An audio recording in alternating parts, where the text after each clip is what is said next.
हम देखते हैं कि जब कोर्ट के चक्कर लगते हैं ना, जो व्यक्ति चक्कर लगाता है उसी को पता होगा, 10-10 साल हो जाते हैं, 20-20 साल हो जाता है, केस ऐसे का ऐसे ही चलता रहता है।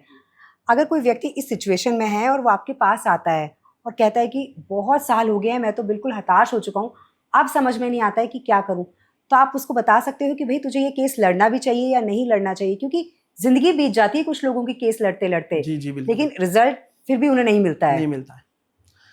ऐसा होता है कोर्ट कचहरी कारावास, जैसे कि देखा जाए, मेरे एक यजमान है, उनका पुत्र था, गलत चीज, गलत शौक, गलत मित्र संगत के चक्कर में वो घर परिवार काफी सुखी संपन्न था और अच्छा था। जब वो मेरे पास आए थे अपने पुत्र की फोटो लेके, तब मैंने उनको स्पष्ट बोल दिया था कि आपका लड़का कहीं ना कहीं गलत मित्रता संगत में जाके, कहीं ना कहीं गलत वासनाओं में जाके, कहीं ना कहीं कुछ गलत कदम लेगा तो ये आपको भुगतना पड़ेगा। और वही मेरी फेस रीडिंग सतक गई और आज वो लड़का कोर्ट कचहरी कारावास के चक्कर काट रहा है। अच्छा। जो मैंने उनको कहा, और वो अभी तक चल रहा है, क्योंकि जिसके पास धन है वो तो देखो डालता ही रहेगा, जिसके पास धन नहीं है तो वो पीछे हट जाएगा, बिल्कुल, फिर सीधा जेल की सलाह के लास्ट ऑप्शन। तो उनको मैंने पहले ही कहा था कि आपका लड़का देखो इस लाइन में जा रहा है, इनको सुधारो। उन्होंने इतना ध्यान दिया नहीं। अगर ध्यान दिया होता तो आज उनका लड़का उनके घर में होता, पारिवारिक तरीके से खाता पीता, एंजॉय करता, अपने एजुकेशन पे ध्यान देता और अपने करियर में कहीं ना कहीं ग्रो लाता। तो कुछ ऐसे लड़के भी हैं जिनको मैं बोलना चाहता हूँ कि इन सब चीजों से आप दूर रहोगे तो काफी बढ़िया रहेगा।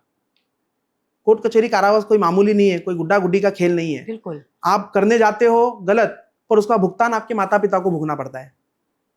घर परिवार को भी देखकर चलो, घर में माता है, पिता है, भाई है, बंधु है, बहनें हैं। आजकल का माहौल दिल्ली का हो या किसी भी स्टेट का हो, खराब होता जा रहा है। जी बिल्कुल। तो उस पर आप ध्यान दो। जो हमारे जो नौजवान है उनको मैं कह रहा हूँ खास करके, ये बदमाशी, लड़ाई झगड़े, लफड़े, इनमें कुछ नहीं रखा। अपने करियर पर ध्यान दो, अपने माता पिता पे ध्यान दो और कहीं ना कहीं अपने जीवन शैली को बदलो। आजकल के लड़के, आजकल की लड़कियां 3-3, 4-4 बजे उठना, रात को लेट नाइट तक सोना, घूमना फिरना करना, क्यों? क्योंकि उनके घर में संगत ही ऐसी उनको दे रखी है उनके माता पिता ने। जिसके घर में आप संगत अच्छी लाओगे तो व्यक्ति अच्छा जाएगा। गलत संगत लाओगे, गलत चीजों का उनको बताओगे, गलत ज्ञान बांटोगे, तो देखो व्यक्ति जीवन में कभी कुछ कर नहीं पाएगा। तो उनके लिए मैं यही कहना चाहता हूँ।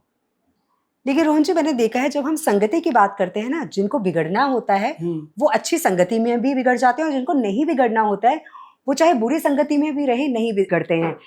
तो कई बार ऐसा होता है कि माता पिता अच्छे संस्कार देना चाहते हैं, अच्छे संस्कार देते भी हैं, लेकिन फिर भी बच्चा बुरी संगति में चला जाता है। अब अगर बच्चा बुरी संगति में चला गया है, वो आपके पास आ रहा है कि हमने बहुत कोशिशें कर ली हैं, हमारा बच्चा जो है अच्छी संगति में आ ही नहीं रहा है, हमेशा बुरी संगति की ओर बढ़ता जा रहा है, तो बच्चा तो आएगा नहीं, लेकिन अगर उसकी फोटो आपके पास आ जाती है तो क्या आप उनको कोई उपाय बताते हैं कि आप ये उपाय कीजिए? क्योंकि बच्चा तो उपाय करेगा नहीं, तो ऐसे में क्या माता पिता उपाय कर सकते हैं?